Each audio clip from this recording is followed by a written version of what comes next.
Bienvenue à vous, merci de nous suivre à l'étranger, dans toutes les provinces de la République démocratique du Congo. Nous sommes à Kinshasa. Bienvenue à tous dans cette émission Grand Dossier. Notre invité, c'est le secrétaire général du parti présidentiel l'UDPS, Augustin Kabouya. Avec lui, nous allons décrypter l'actualité politique en République démocratique du Congo. Augustin Kabouya est notre invité. Bienvenue à vous et merci d'avoir accepté notre invitation. Merci, cher frère, de m'avoir invité. Alors, nous allons commencer cette émission à parler d'abord de votre parti, l'UDPS, le parti présidentiel. Je l'ai dit, comment se porte l'UDPS aujourd'hui? On dit que vous traînez les pas pour organiser le congrès. Vous êtes dans l'illégalité. Merci beaucoup, messieurs les journalistes, pour la question. Si vous trouvez quelqu'un qui vous parle que nous traînons les pieds pour organiser le congrès, il faut aussi lui poser la question. Est-ce qu'aujourd'hui, la priorité de la population de notre pays, c'est la tenue du congrès de l'UDPS ou bien résoudre ce qui est comme problème au niveau de cette même population? Je pense que la réponse est simple. Ce qui est prioritaire, c'est d'apporter la solution aux problèmes de notre peuple. Puisqu'en 2023, quand le chef de l'État va se présenter devant les souverains primaires, on ne va plus lui poser la question combien de fois votre parti aurait organisé le congrès. Puis si nous entrons sur ce terrain-là, l'UDPS a été créé le 15 février 1982. Statutairement parlant, c'est après chaque 5 ans que l'UDPS est obligé d'organiser le congrès. Et poser la question aux donneurs de leçons, combien de fois l'UDPS a organisé le congrès depuis sa création? C'est un débat sans objet. D'accord. Mais pendant ce temps, les actes posés par le président intérimaire n'auront véritablement pas leur effet. Non, je peux vous dire que c'est une distraction. Si quelqu'un réfléchit comme ça, pas plus tard qu'il y a des semaines ou bien une semaine, l'intérimaire a contresigné les ordonnances du président de la République. Si vous trouvez quelqu'un qui vous dit qu'un intérimaire ne peut pas poser les actes, c'est de la mauvaise foi. Voilà. Alors nous allons parler de vos partenaires. Votre partenaire, le FCC, et Cash, vous êtes aujourd'hui dans le cadre d'une coalition. Comment elle se porte cette coalition aujourd'hui? Parce que, sur le point de vue populaire, rien ne marche. Moi, je peux vous dire que par rapport à votre question, ça fait pratiquement une année, 7 mois, si je ne me trompe pas, que nous sommes ensemble avec nos amis du FCC. Mais moi, personnellement, je me suis rendu compte que nos amis ne sont pas sincères dans tout ce que nous avons fait avec eux. Et si vous pouvez bien remarquer, ils sont majoritaires au gouvernement et au niveau de l'Assemblée nationale. Au niveau du gouvernement, ils font semblant d'exécuter les projets du chef de l'État en tant que gouvernement. Et au niveau de l'Assemblée nationale, qui est un organe délibérant, un organe de contrôle, on ferme les yeux là où ça ne marche pas. C'est pourquoi je dis, personnellement, je ne fais plus confiance à tout ce qui se passe ces derniers temps, puisque moi-même, j'ai travaillé avec eux, je me suis rendu compte que nos amis ne sont pas sincères avec nous. Et la conséquence de cela, c'est quoi? C'est un constat que j'ai fait à mon niveau.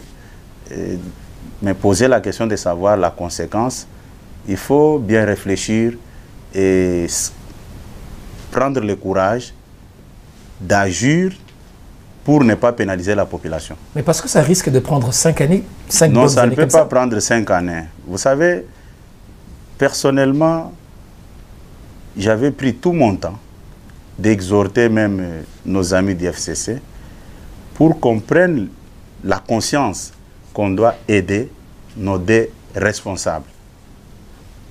Monsieur Joseph Kabila du côté FCC et le président de la République du côté Cash.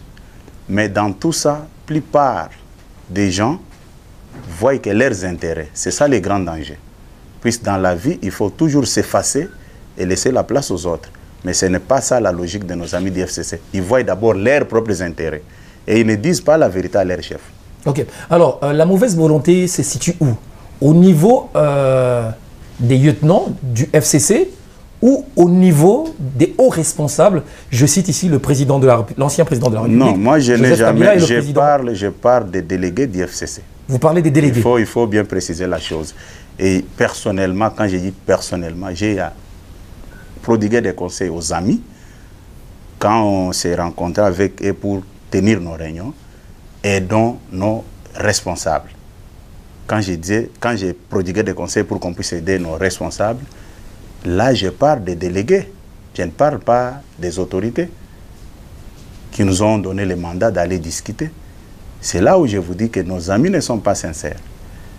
C'est ça le vrai problème. C'est un problème de la sincérité dans tout ce qui se passe. Ok. Mais il y a certains cadres, je vais citer notamment Constant Moutamba, qui accusent, vous, délégués du cash, de sécher même les réunions du comité de suivi de l'accord ou de la coalition. Non, écoutez, j'ai beaucoup de respect avec tout le monde. Oui. Si vous voulez poser les problèmes à ce qui concerne la coalition, posez-moi la question si les personnes qui négocient avec nous, je ne l'ai jamais vu autour de la table des négociations. Je le respecte, c'est un jeune intelligent, mais à ce qui concerne des négociations entre FCC et CASH, je ne l'ai jamais vu. Si vous voulez me poser des questions, posez-moi la question si la personne de Némi, Chadari, Rouberoa, Minaku, Général Etumba et le ministre honoraire des Affaires étrangères, Remo Chibanda. D'accord. Je pense que c'est eux qui peuvent bien répondre aux problèmes qui touchent à la coalition. Alors, si je comprends bien, toutes les personnalités que vous avez citées tout à l'heure sont de mauvaise volonté. Je viens de vous le dire, j'assume, puisqu'ils négocient avec nous, et les résultats sont là. Alors, mais la question de savoir, à quand remonte la dernière réunion du comité de suivi? Eux-mêmes avaient séché les réunions. Comme ils avaient la démarche de destituer le premier vice-président de l'Assemblée nationale, M. Jean-Marc Aboun, c'est à partir de ces moments-là qu'ils avaient séché eux-mêmes les réunions. Puisque toutes les démarches que nous avions menées à l'époque pour continuer avec les discussions étaient toujours vouées à l'échec, puisqu'ils étaient dans une logique. Puisque moi, je sais, chaque fois quand ils veulent agir dans un sens négatif, ils ont toujours opté pour les boycotts, pour ne pas se présenter dans les lieux de discussion. C'est ce qu'ils avaient fait. Puisque si vous me dites aujourd'hui qu'il y a un membre du FCC qui nous accuse d'avoir cessé les réunions, maintenant il faut poser la question à la même personne. Les problèmes de la destitution de Jean-Marc Aboun étaient discutés au niveau de la coalition, au niveau des comités de suivi, oui ou non. Si le monsieur qui avait parlé détient toutes les informations possibles, c'est depuis ce temps-là qu'on n'a jamais tenu de réunion. Et ça coïncidait aussi avec des pertes en vie humaine que nous avons rencontrées. Alors je vais en profiter pour poser cette question. Est-ce que la question délicate sur la destitution de Jean-Marc Aboun avait été préalablement parlée entre partenaires? Mais c'est pourquoi j'ai dit qu'il y a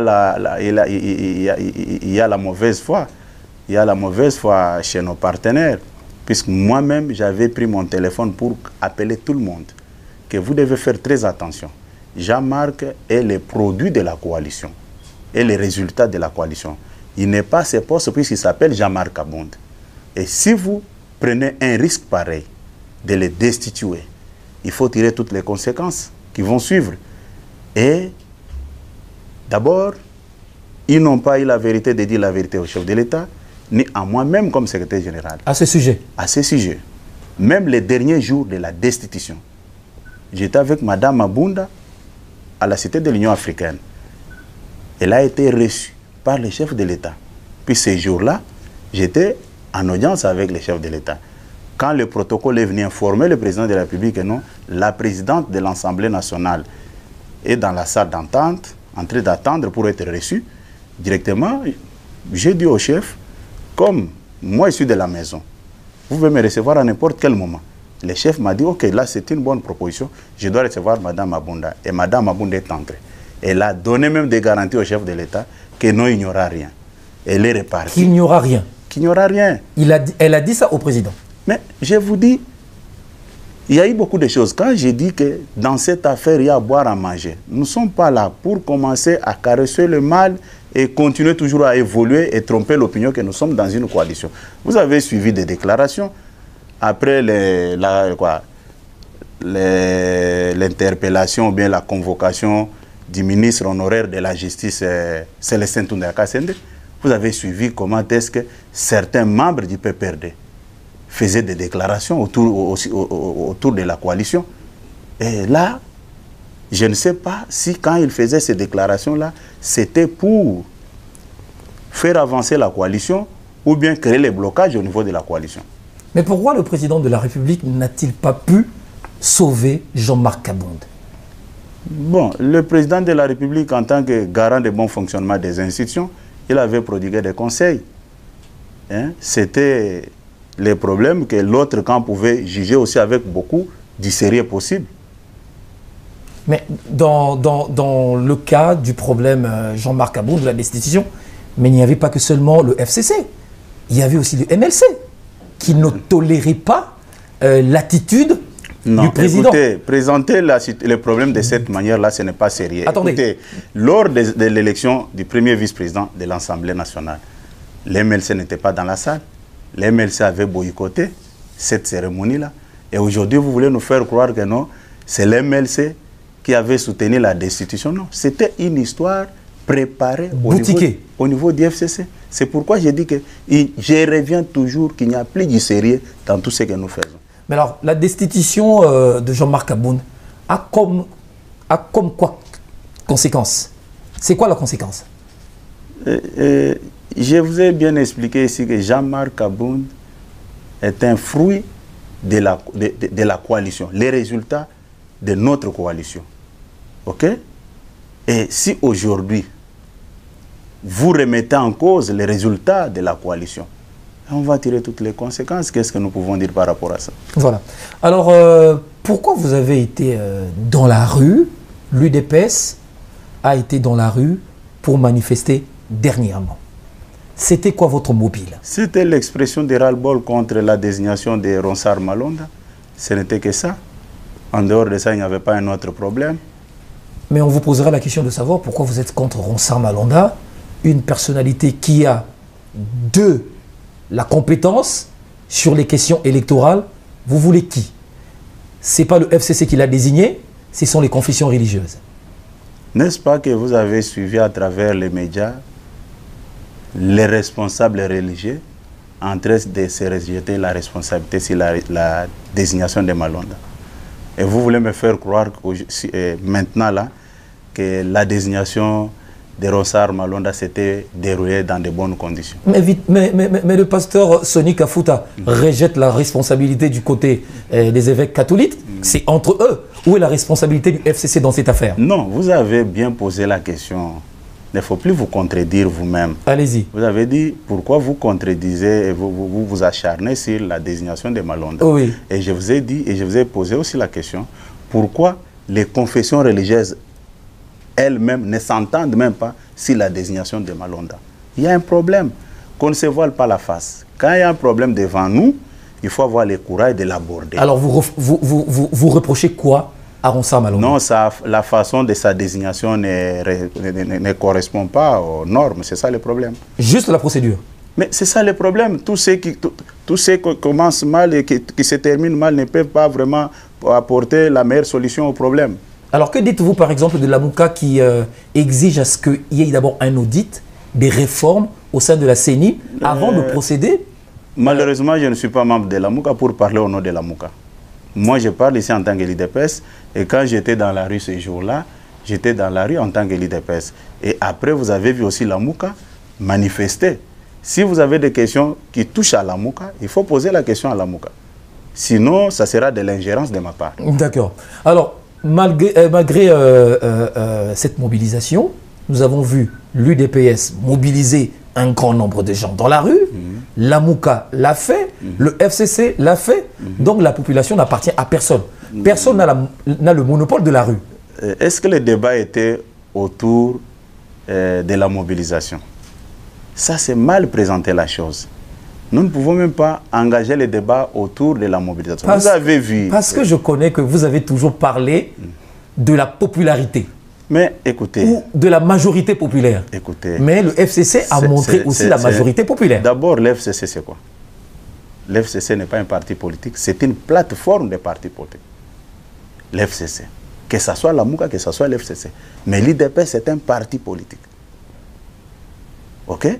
S'il faut engager les débats autour de ce qui vous préoccupe là, nous sommes prêts pour répondre. Mais ce n'est pas d'actualité.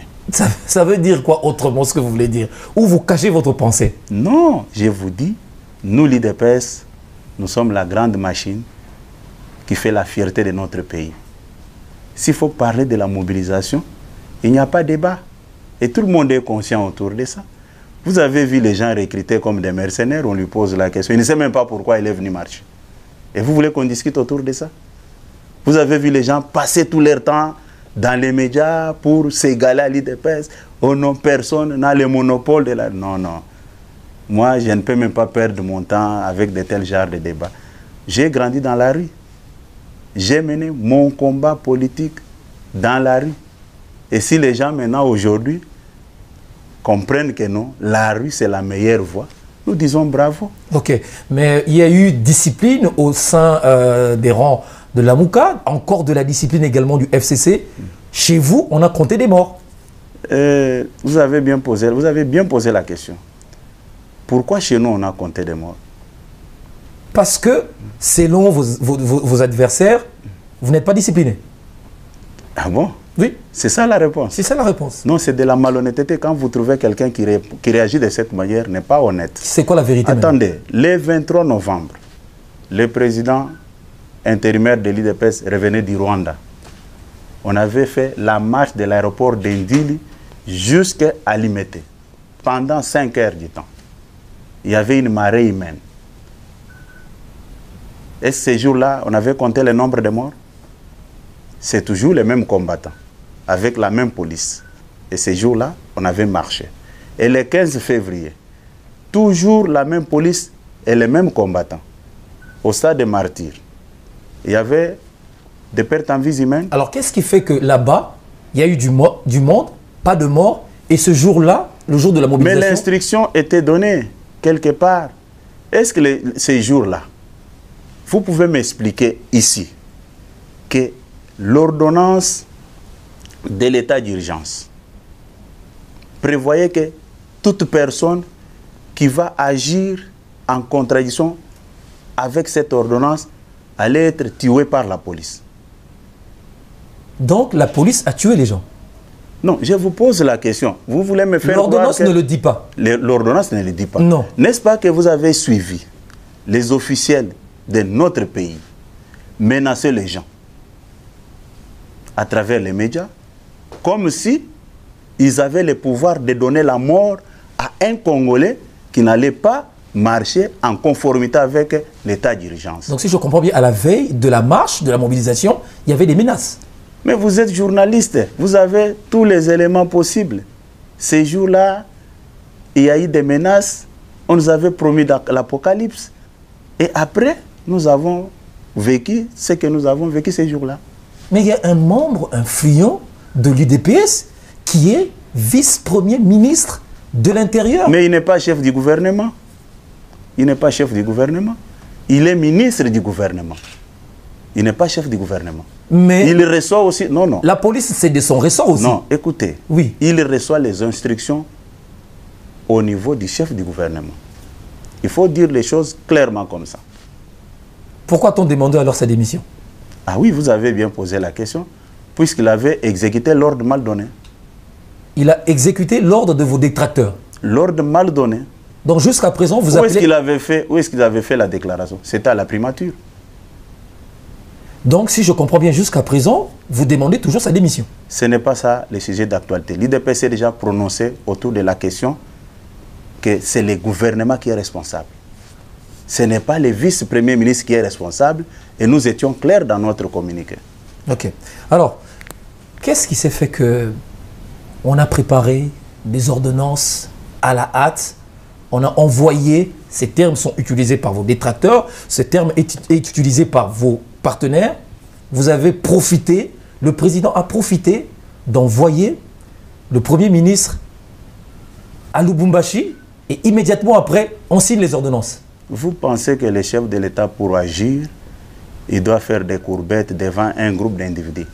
Là, c'est manque du respect envers le président de la République.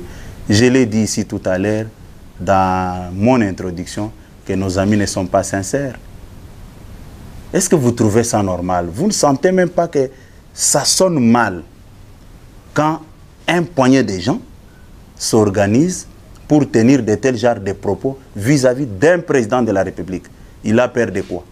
Et c'est la première fois dans notre pays de voir un vice-premier ministre contresigner les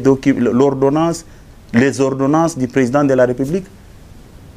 Vous voulez nous faire croire que non, il n'y a que... Et c'est pourquoi je disais l'autre fois que nos amis pensent que le Congo, c'est leur propriété privée. Or, ce n'est pas le cas. Comment expliquer dans le même pays où nous avons vu certains vice-premiers ministres contresigner les ordonnances, et quand ça arrive maintenant autour du vice-premier ministre de l'Intérieur, ça devient une infraction. Nous sommes dans quel monde? Mais pourquoi? Mais justement, si le vice-premier ministre l'a signé, mais il fallait quand même que son chef soit au courant. Le chef était surpris de voir ces ordonnances à la télévision. Ça, c'est une vaste blague. Ah bon? Il faut lire, écoutez. Là, je ne peux pas vous permettre de dire ça. Lisez la Constitution. Le Premier ministre n'est pas co-auteur des ordonnances du chef de l'État. Lui-même, Premier ministre, est nommé par le président de la République. J'ai dit que lui-même, Premier ministre, vous savez, à des fois, il y a des gens qui posent les actes. Moi, j'ai du mal. Aujourd'hui, l'intellectuel congolais est réduit comme un petit enfant à cause des intérêts matériels. Puisque tous ceux qui faisaient des déclarations à travers les médias, ce sont des grands professeurs de l'université. Ils ont fait semblant comme s'ils n'ont jamais vécu ça dans ce pays. C'était normal du temps de Joseph Kabila, quand il signait les ordonnances, les Cheo Kitundu contre-signaient, les Makila contre-signaient, mais quand ça devient le tour de Félix Tshisekedi, ça devient une infraction. On se moque de qui? Non, mais moi, le problème n'est pas là. Moi, le problème, c'est l'information donnée. Quelle information? Le chef de l'État est tenu à faire les rapports à qui? Et ça vous arrange comme ça. Hein? Ça vous arrange comme ça, avant que le chef de l'État pose un acte, il doit faire un rapport. Non, mais cette question-là devait être discutée en Conseil de ministres. Non, écoutez. C'est pas comme ça? Je vais vous dire une chose. Je vais vous dire une chose, messieurs les journalistes. Vous avez un grand rôle pour aider l'opinion. Ne cherchez pas à créer des confusions inutiles. Lui-même, Premier ministre, son ordonnance là, lui-même pour être nommé Premier ministre, on avait dit c'était dans quel Conseil des ministres? C'était le pouvoir discrétionnaire du chef de l'État, un pouvoir constitutionnel. C'est pareil aussi avec les nominations? Mais écoutez, tout ce qu'ils ont rencontré comme bêtises dans les médias là, vous pensez que c'était pour l'intérêt de la République? C'est pourquoi je vous ai dit ici que nos amis ne sont pas sérieux. Ils ne sont pas sérieux. Ils discutent pour leur propre intérêt et non pas même pour l'intérêt de leur chef. Ils font semblant de défendre leur chef. Moi, je vais vous dire une chose. Vous savez, quand vous travaillez avec une autorité, bien un chef, il faut d'abord privilégier l'intérêt de ce chef-là. Et vos intérêts peuvent suivre après. Mais ce n'est pas le cas avec nos amis. Ce n'est pas le cas. Voilà. Voici ce qu'un proche, un très proche du Premier ministre, dont j'étais les noms dans cette émission, a dit. Donc pourquoi vous voulez taire les noms? Il m'a dit ceci. Il m'a dit ceci. Mais avant que le Premier ministre aille en voyage, il a parlé avec le vice-premier ministre. Il a dit quoi? Pour lui dire que son téléphone est toujours disponible, pas éteint, même en ce qui concerne les courriers. Un courrier électronique. Donc il peut recevoir les messages à partir de son téléphone et qu'il est toujours disponible, moindre problème. Ce qui n'a jamais été fait par le vice-premier ministre dans la nomination de ces ordonnances-là. Vous avez bien dit qu'un proche du Premier ministre, hein? Qu'est-ce qui prouve que ce que le proche là vous avez est vrai? Juriste de son État. Vous voulez me faire croire que tous les juristes sont sérieux? Avocat international, non, au barreau de Belgique, de Bruxelles plutôt. Écoutez. Qui avait créé la confusion dans ce pays pendant la période de la conférence nationale souveraine? Ce n'était pas des juristes? Pour nous faire croire que la conférence nationale souveraine est égale à la conférence constitutionnelle. Ce n'était pas les juristes? Ce n'est pas un bon exemple. Moi, je vais vous dire que ce qui est arrivé et le chef de l'État peut agir quand il trouve que c'est nécessaire pour agir. Pourquoi ça pose problème? Quand vous dites un intérimaire, vous voulez me faire croire que à l'époque, quand Cheikh Kitundu avait contresigné les ordonnances, il avait informé Tchibala. Ou bien qu'il avait informé Tchibala que non, maintenant je vais signer. Pourquoi on parle d'un intérimaire? Un intérimaire, par définition, un intérimaire, c'est qui? Ou soit, il pouvait marcher avec son pouvoir dans sa mallette et dire que tout s'arrête comme je pars à Lubumbashi. Mais l'intérim n'était pas total, intégral, parce que le Premier ministre était ici à Lubumbashi. Écoutez. Oui. Écoutez. Lubumbashi et Kinshasa, c'est combien de kilomètres? Mais à l'époque, Bruno Tchibala était où? C'est un faux débat. C'est un faux débat. Et ça ternit même l'image de la République. Est-ce que vous savez quand même que tout ce que nous tenons comme propos, les étrangers nous regardent et tirent la conclusion sur les raisonnements de l'homme congolais? C'est honteux. Dans le même pays, on trouve les ordonnances contresignées par les vice-premiers ministres d'un certain gouvernement. Mais quand les mêmes actes sont posés par un autre vice-premier ministre qui ne fait pas partie de leur famille politique, ça devient un problème. Et non, il fallait informer, non. Ça ternit l'image de la République et de l'intellectuel congolais. Ce n'est pas responsable. D'accord. La vie est devenue très chère. Monsieur le secrétaire général, la République démocratique du Congo, ça ne va pas. Toutes les provinces, ça ne va pas. Le dollar prend l'ascenseur. La dépréciation du franc par rapport au dollar. Où allons-nous? Mais aujourd'hui, les débats se situent sur les crises internes entre partenaires, alors que l'essentiel, l'économie, les routes, on n'en parle pas. Qu'est-ce qui se passe? Monsieur le journaliste, vous êtes intellectuel. Vous avez un grand rôle d'éduquer la masse. Vous voulez me faire croire que la situation que nous traversons dans notre pays, c'est seulement ici, en République démocratique du Congo. Donc vous voulez dire le Covid? Attendez. Allez-y. Vous savez, quand on fait quelque chose avec la mauvaise foi, oui. Même si aujourd'hui, vous prenez votre femme, vous donnez à la personne, il ne va plus vous croire, puisque au départ, il a la mauvaise foi. Qu'est-ce que je veux dire?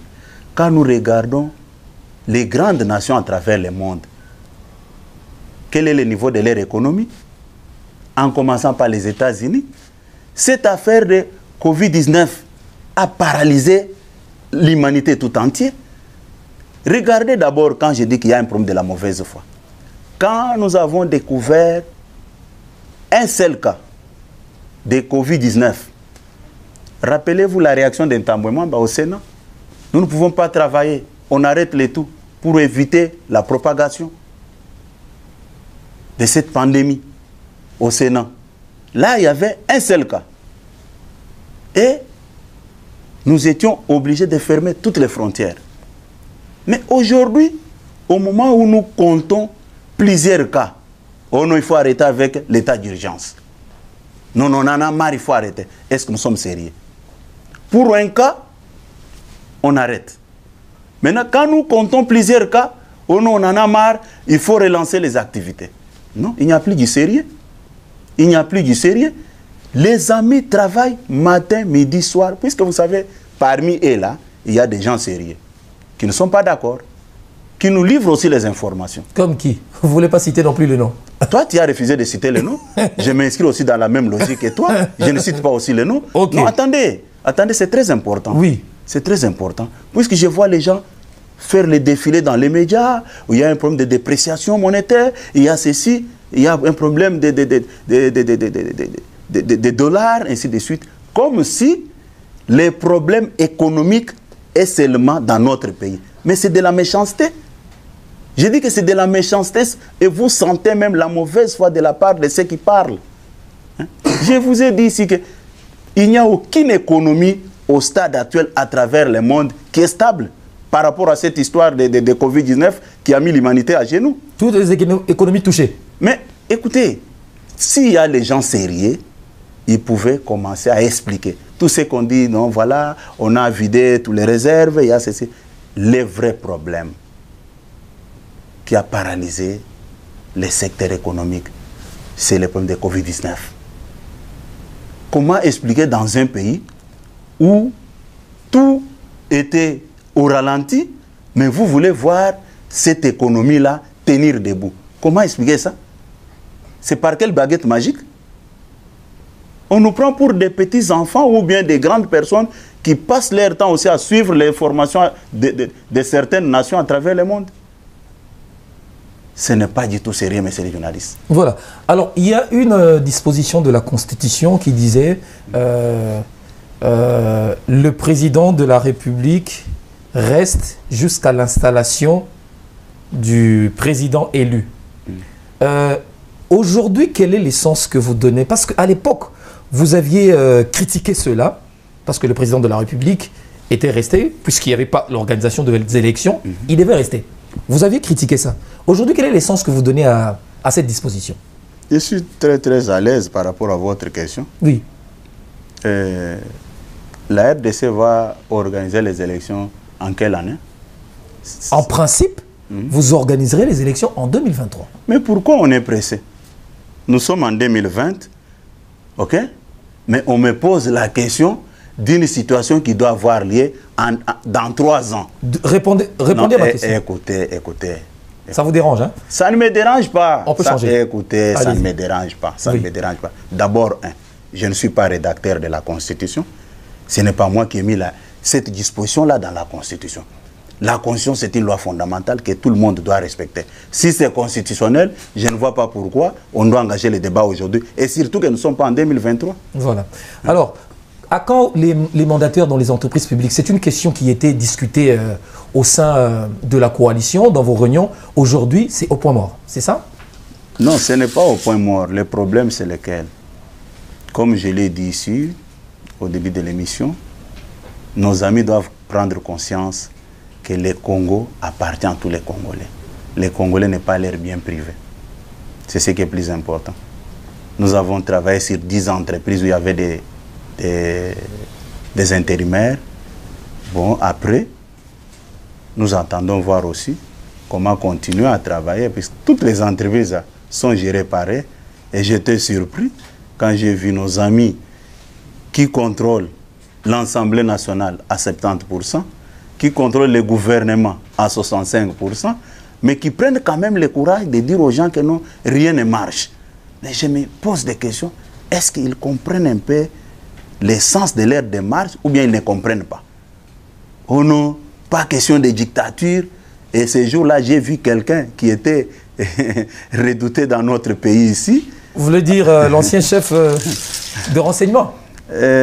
Écoutez, je ne suis pas... Mais c'est un citoyen congolais. Écoutez, je ne suis pas venu ici pour faire la promotion de qui que ce soit. C'est un citoyen congolais qui a le droit de marcher quand ça ne marche pas. Écoutez, ce qui m'avait fait rire, c'est quoi?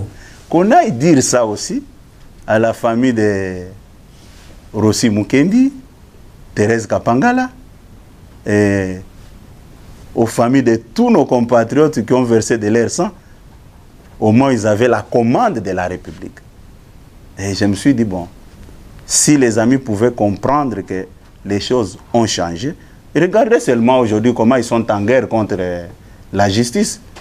Et l'autre fois, pour vous faire voir que nos amis ne sont pas corrects, l'autre fois, nous étions dans une de nos réunions du comité de suivi, quand le fameux dossier de 15 millions avait éclaté. Oui. Mais imaginez-vous en pleine réunion, ce n'était même pas inscrit à l'ordre du jour. Nos amis arrivent, nous on croyait qu'on allait discuter sur les dossiers qu'on avait laissés en suspense. Oh non, nous voulons voir clair dans ces dossiers-là de 15 millions, comment, puisque ça ternit l'image de la coalition. Bon. Parmi nous, il n'y avait personne qui faisait partie du cabinet du chef de l'État. Mais ils sont venus poser cette question comme ça. Et parmi eux, j'ai vu certains, ces dirigeants à Makala, moi, je me dis, mais est-ce que vraiment nous sommes corrects avec nos actes ou comment? Puisque vous avez ouvert cette parenthèse, comment voyez-vous vos partenaires, notamment les grands que vous aviez cités, que vous voyez dans les réunions, Néhémie, aller visiter Vital Kamerhe? Est-ce que c'est interdit à un Congolais de visiter un autre Congolais qui est en prison? Ça ne pose aucun problème. D'accord. Alors, quelle est la situation dans l'Est de la République démocratique du Congo aujourd'hui? Est-ce que si ça ne marche pas, on continue à tuer les gens dans l'Est de la RDC? Si ça ne marche pas, c'est aussi la Covid. Non, écoutez, la situation qui prévaut actuellement dans l'Est de notre pays, C'est une situation que nous avons trouvée, laissée par ceux qui veulent nous donner des leçons aujourd'hui. Mais oui. Pendant 18 ans... Vous êtes venu avec une autre méthodologie. Écoutez, oui. Vous savez ce qui me fait rire, c'est quoi? Oui. Quand on veut à tout prix qu'on apporte la solution au problème laissé par des gens qui ont détruit le pays pendant 18 ans. Mais ils veulent qu'on règle ces problèmes-là dans une année et quelques mois que nous avons fait. Non. Nous travaillons, nous avons trouvé, ils ont laissé une situation, et nous travaillons pour rétablir un peu la paix et la sécurité à l'est de la République démocratique du Congo. Mais un député, Daniel Safou, l'a dit avec beaucoup de regrets en disant à l'époque, il y avait un certain nombre de groupes armés. Aujourd'hui, on en compte beaucoup plus. Et la situation se dégrade tous les jours. L'IDPS n'est pas arrivé au pouvoir par la voie d'un groupe armé. L'IDPS est arrivé au pouvoir avec sa méthodologie pacifique de non-violence. C'est elle-même. Ça, c'est quoi? C'est un prétexte? Ce n'est pas un prétexte. Oui. Nous avons trouvé cette situation sur le terrain. Et les gens faisaient des témoignages que nous sommes ravitaillés à partir de Kinshasa. Ils le disaient tout. Et nous sommes arrivés et nous avons trouvé. C'est ce qui pousse même les chefs de l'État à revoir l'armée et permettre les gens. Mais il faut voir l'agitation.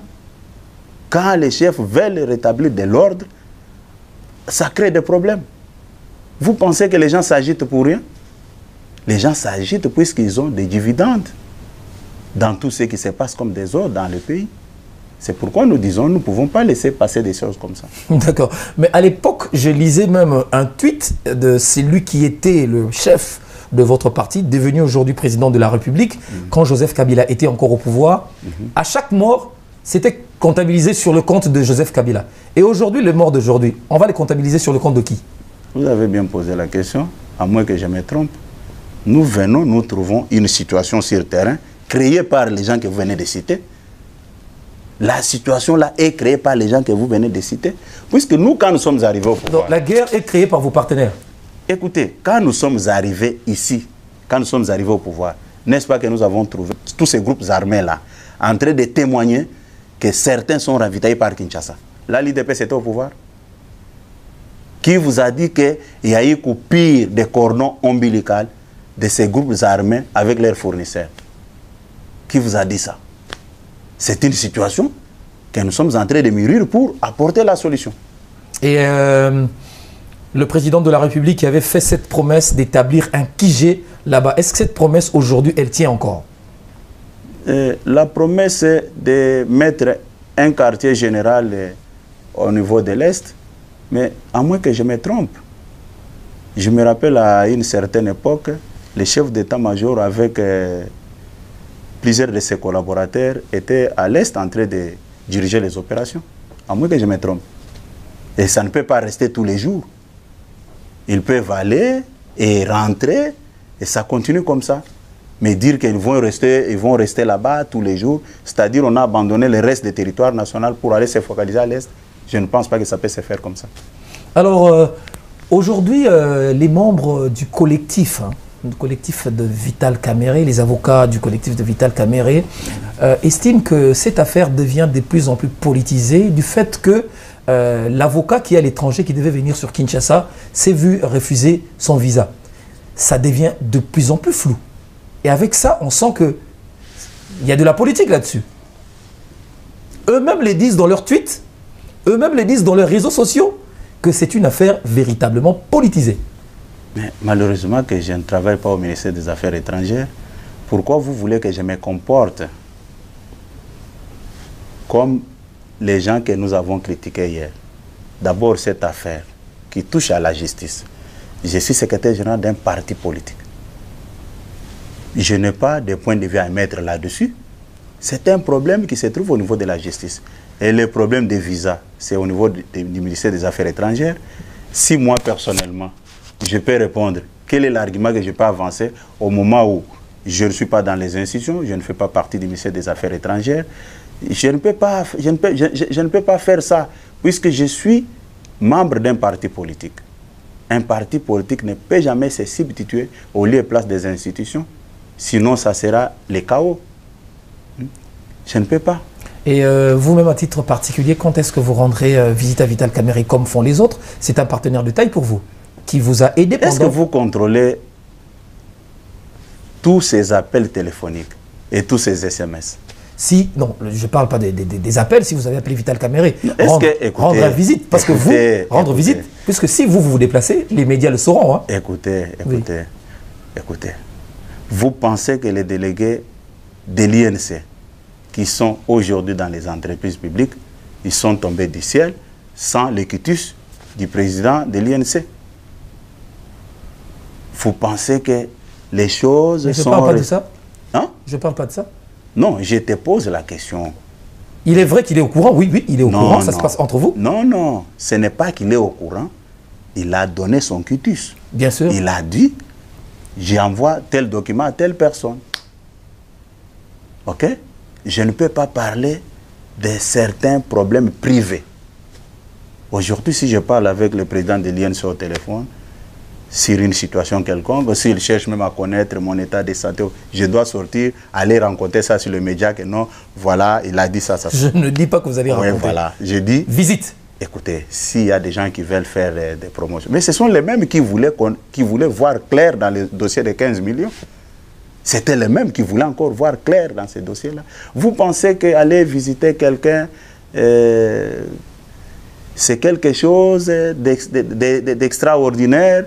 Non, ça doit venir du fond du cœur. Merci. Ouais. Alors, je vais profiter de poser cette question parce que j'ai suivi cette émission. Dans une émission reçue, on a reçu le chef de l'État, on lui a posé la question, vous battez pour que les investisseurs viennent en République démocratique du Congo, venir investir pour pousser l'économie. Mais comment faire venir ces investisseurs dès lors que la situation dans l'Est de la RDC, elle est véritablement délicate? Et la réponse du chef de l'État, si j'avais une réponse à cette question, j'allais vous donner. C'est pas trop responsable, ça? Non, écoutez, vous avez parlé du chef de l'État. Oui. C'est une bonne chose. Le président de la République est une institution. Oui. Et le président de la République a un porte-parole. Oui. Ici, je parle comme IDPS. Oui. Je ne parle pas comme le porte-parole du président de la République. Mais moi, je peux aller plus loin pour vous dire, si les investisseurs ne sont pas venus jusqu'aujourd'hui, mais c'est par rapport à la situation que nous déplorons ici. C'est par rapport à la situation que nous déplorons ici. Toutes les frontières fermées. Mais vous demandez quand même aux investisseurs de venir chez vous. Par quel mécanisme vont entrer? Pouvez-vous me citer un seul vol régulier qui a déjà fait le trafic sur Ndjili ou bien sur Loano Lubumbashi? Ces investisseurs-là doivent venir par pirogue ou bien ils vont tomber du ciel comme ça? Non.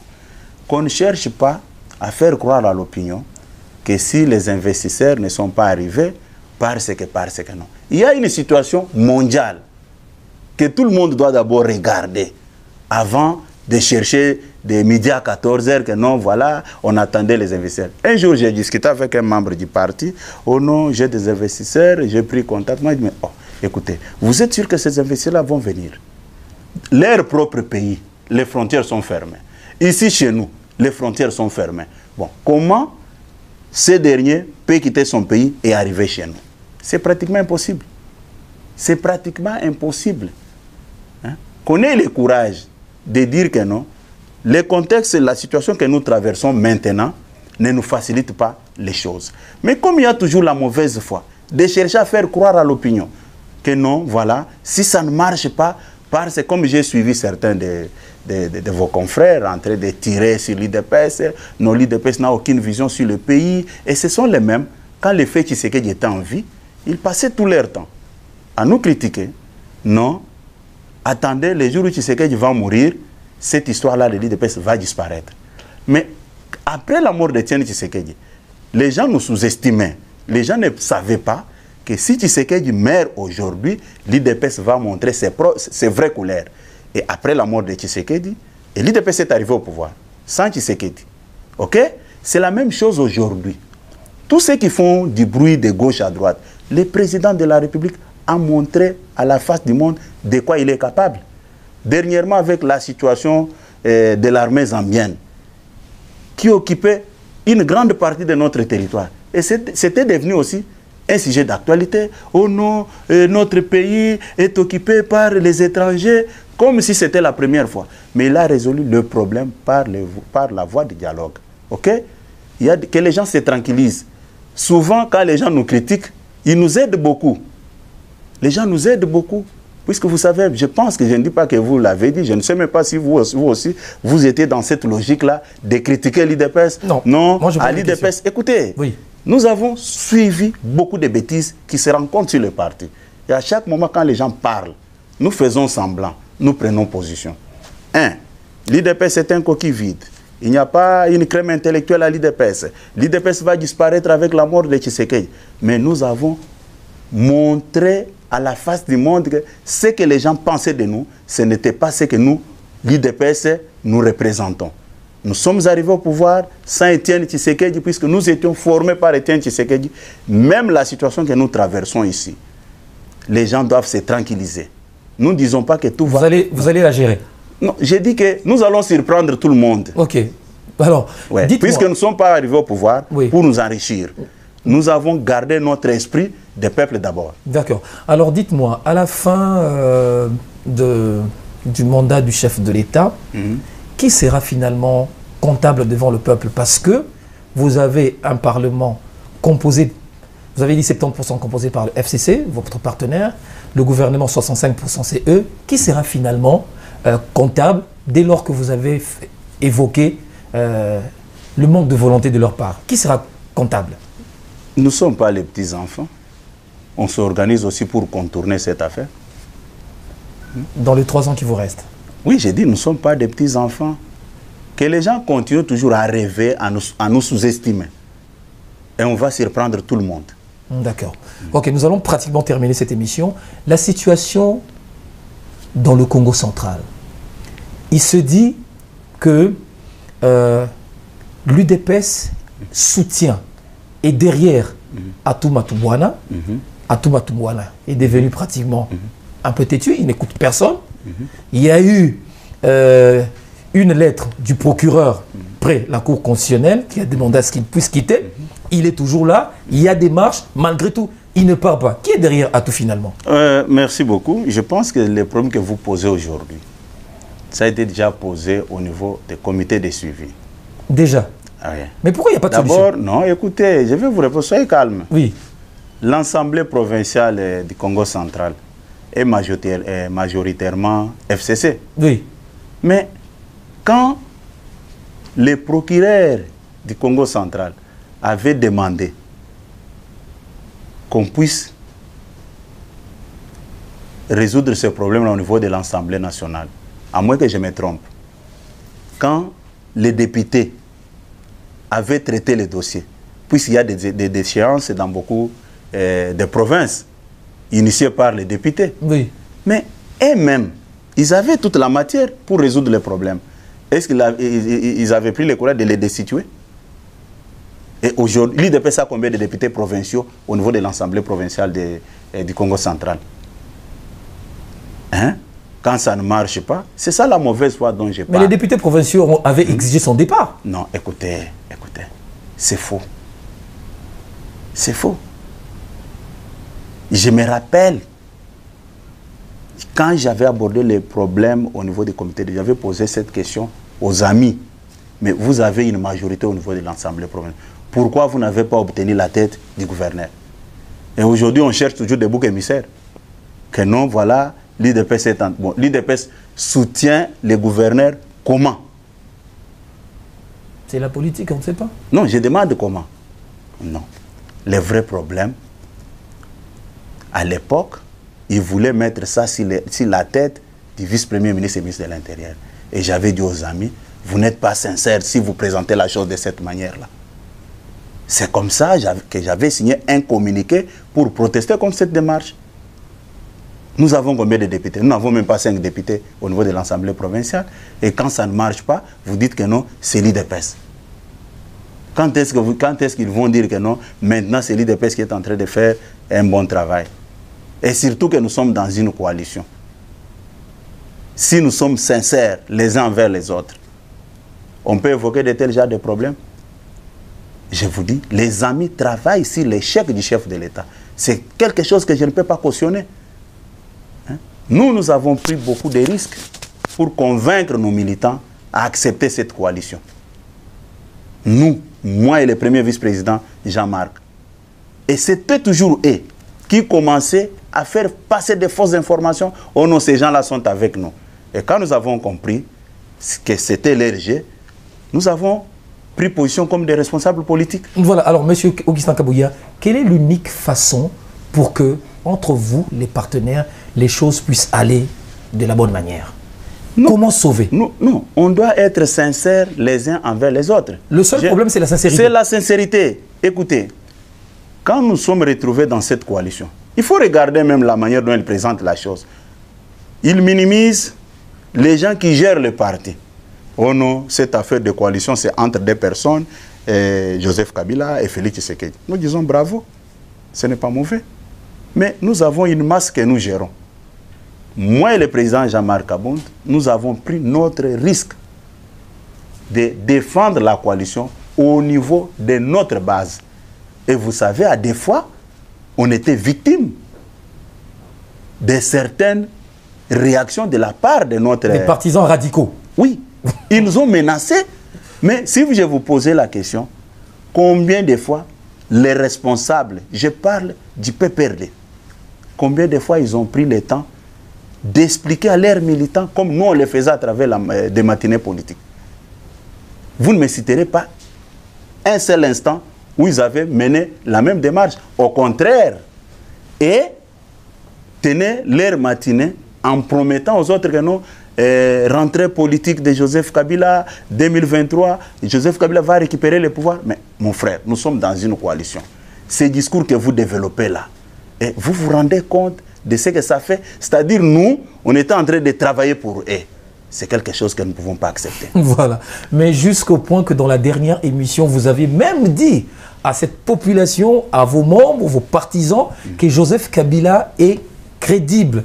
Et Joseph Kabila, il est... c'est quoi le terme que vous avez utilisé? Non, j'avais dit ceci. Oui. Écoutez, vous ne les avez pas convaincus? Non, non, écoutez, vous ne les avez pas convaincus? Écoutez, il n'est pas donné à tout le monde de comprendre au même moment. Oui. J'avais dit ceci, que Joseph Kabila est sérieux. Sérieux. J'avais dit ça pourquoi?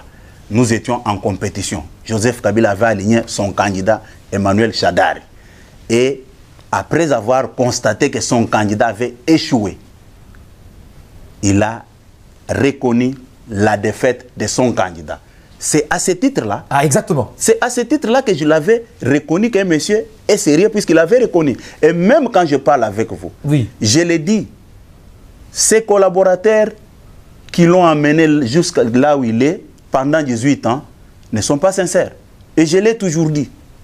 S'il avait de bons collaborateurs, il n'aura pas de problème avec la population, bien l'opinion, tant nationale qu'internationale. Puisque je sais ce que j'ai dit. Et c'est par rapport à cette reconnaissance de la défaite que j'avais dit qu'il est sérieux. Et les gens prenaient seulement un morceau de mon intervention. Ça a été coupé. Oui, ils ont pris seulement ces morceaux-là. Oui. Et je reviens, je dis ceci. Même en 2011, on l'avait battu aux élections. On l'avait battu aux élections en 2011 par Étienne Tshisekedi. Mais cette fois-ci, comme il y avait des pressions internes, externes, il s'est dit, je ne peux pas m'entêter, je dois reconnaître la défaite de mon dauphin. Ce qui n'était pas le point de vue des autres. Puisque les autres voulaient faire un passage en force. Un forcing. Voilà. Merci beaucoup. Augustin Kabouya, nous avons fini cette émission. Vous avez quelque chose sur le cœur avant de finir cette Bon, quelque chose que je peux dire. Oui. Je demande aux amis de prendre le courage pour lire les signes du temps. Puisque j'ai l'impression que les amis veulent se comporter comme l'entourage des pharaons. Ah bon? Oui. Vous savez, dans le livre d'Exode, hein, le créateur des cieux et de la terre avait déjà libéré les enfants d'Israël. C'est la même chose avec le peuple congolais. Le Seigneur a déjà tourné la page Kabila. Ce qui n'est pas dans les raisonnements de nos amis. Et continue toujours à rêver que la situation est toujours la même. Puisque quand vous lisez les Saintes Écritures, quand les enfants d'Israël avaient quitté l'Égypte, Pharaon avec son entourage avait cru qu'il pouvait encore retourner les enfants d'Israël en Égypte. Ils ont été engloutis par la mer Rouge. ça risque de devenir le cas. Puisque aujourd'hui, les Congolais ont déjà tourné la page Kabila avec les élections de 2018. Ce sont des Congolais, et sont des Congolais comme nous. Ils doivent comprendre que le Congo n'est pas une propriété privée. Mais je regrette seulement qu'ils veulent monter des histoires de gauche à droite. Regardez même, j'ai vu, et ça m'avait fait mal au cœur, j'ai vu une dame en train de mentir à la télé qu'elle a été agressée par 100 personnes de l'IDPS. Or, les morceaux de vidéos que j'ai de cette dame-là, avec les garçons blessés au niveau de l'œil comme ça, ça ne se marie pas. Et elle est en train de parler dans cette vidéo-là, bon filmer, ne faut plus filmer, ne faut plus filmer. C'est elle-même qui s'adressait à son entourage. Non, elle s'est trahie. Elle s'est trahie, mais regardez les dangers. Oui. J'ai vu les amis passer avec cette dame-là en train de présenter, d'étaler les mensonges sur la place publique. Oh non, mes proches m'avaient protégé, on jetait des pierres. Mais comment on jette des pierres sur un véhicule? Il n'y a pas eu casse de vitres, ni quoi, mais 100 personnes. Or, j'ai la vidéo. Je peux vous donner ça, puisque après quand je dis que j'avais eu pitié, puis ce sont nos alliés, oui. Au lieu de se focaliser sur l'essentiel, ils avaient pris tout leur temps pour recruter les mercenaires sans vision de ce qu'ils faisaient. C'est comme ça qu'il y avait des contradictions. Quand on tendait le micro à quelqu'un, il dit autre chose. Et quand on voit comme ça, non, nous ne voulons pas. Bon. Bref, je voulais seulement dire, le chef de l'État a rétabli la démocratie. Puis ces jours-là, j'ai vu même ceux qui nous arrêtaient hier dans la rue en train de dire, nous marchons pour protéger, pour défendre la démocratie. Ne vous moquez des personnes. Non, je ne me moque pas. Écoutez, non, non, ça il faut retirer. Je ne me moque des personnes. D'accord. Ce sont nos alliés. Oui. Ils doivent comprendre. Les jours où ils vont changer leur politique de l'hypocrisie, oui. Vous allez me voir encore sur ce plateau parler en bien, comme je le faisais. Voilà, Augustin Kabouya, cette émission est terminée. Merci de nous avoir reçus. Je rappelle que vous êtes secrétaire général de l'UDPS, le parti présidentiel. Merci d'avoir répondu aux questions de grands dossiers. C'est moi qui vous remercie puisque vous m'avez honoré pour la deuxième fois, afin que je vienne échanger avec vous sur les dossiers d'actualité de notre pays. Merci de l'avoir fait. Merci à vous également d'avoir suivi cette émission ici à Kinshasa et même dans les provinces de la République démocratique du Congo et surtout également à l'étranger. Portez-vous bien, à très bientôt et avec le même plaisir.